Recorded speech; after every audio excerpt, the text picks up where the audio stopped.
Ho ampitomboana aminareo mandrakariva ry havako ny fahasoavan'i Jesoa Kristy Tompontsika. Amen. Andeha araka hivavaka isika. Misaotra anao mandrakariva izay Tompo, fa miaina miaraka aminao ihany koa mahatsiaro ny herinandro masina. Herinandro izay nijalianao ary miavaka ny anio alakamisy. Misaotra anao fa navelanao hiaina an'izany izay anio ka dia nitenena ary Tompo fa mihaino izay mpanomponao amin'ny anaran'i Jesoa. Amen. Arak'izany dia ara-paina aloha ry havana fa dia tratro izao alakamisy masina izao. Araka ny fitantaran'i Matio sy Jaona dia ny fisamborana an'i Jesoa no namarana ny niainan'ny Tompo ny alakamisy masina tamin'ny alina. Zavatra hafa indray no niseho ny zoma masina.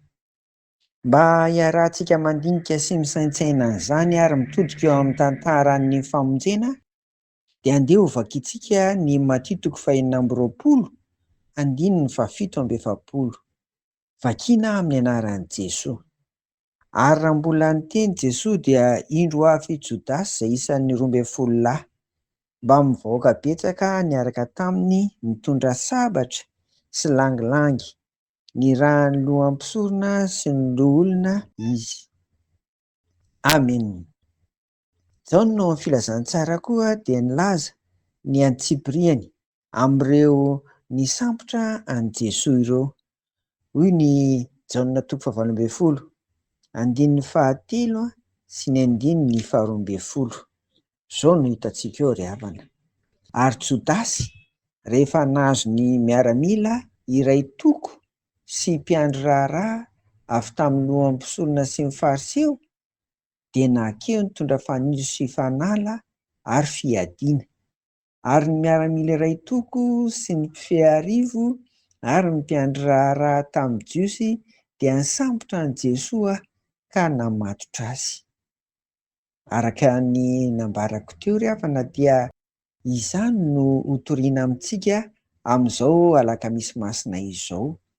Koa dia manasa anao ary mba ho tonga hiaraka mivavaka ao am-piangonana manomboka amin'ny 7:00 ry havana ny fampiompivavahana ary faranantsika amin'ny fiarahana mandray ny fanasan'ny Tompo. Dia samy hivavaka isika mba ho afaka hanatrika an'izany amin'ny fifaliana ho voninahitry Jesosy Kristy. Amen. Andeha ary hivavaka isika. Misaotra anao izay Tompo miara-mahatsiaro ary an'izao alakamisy masina izao. Dia ampio izay hahay handamina ny fotoananay amin'ity anio ity, ahafahanay manokana ny fotoana raha hariva, iarahana mivavaka, iarahana miangona, iarahana mandray ny tena sy ny ranao any am-piangonana. Dia ampimany ny fo sy ny saina mampanahy anay.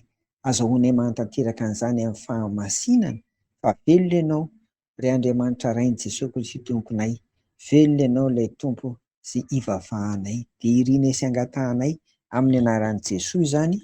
Amen. Dia an'Andriamanitra rery ny voninahitra ary ho aminareo ny fiadanan'i Jesoa. Amen.